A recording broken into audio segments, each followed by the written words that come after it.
Vice-Chancellor, a transformational leader and a visionary. That's how you've been described. How would you like to be remembered? I would like to be remembered as a Vice-Chancellor that cared about the staff and the students of the institution, because they're what makes it worth doing the job. And the interactions I've had with the students over the last decade has just been marvellous. Almost 10 years in the role. Can you pinpoint what would be, in your opinion, your greatest achievement? No, I can't.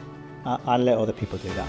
What I think you do as a Vice-Chancellor is you get a baton passed to you, and you've got to run to the next person with that baton. You've got to do it the best way possible. And so what you do is you set the platform up for the next person, and your job is to nurture it while you're in charge of it and make sure you pass it on in a better state than you inherited it.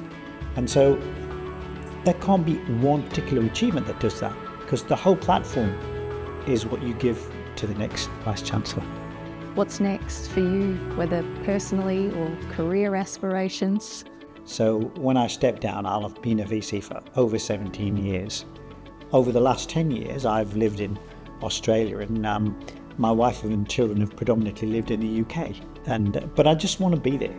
I want to be there for the family. And so for me, it's back to Bonnie, Scotland, with the prospect that one day I might even be a granddad. So that's my career ambitions for the future.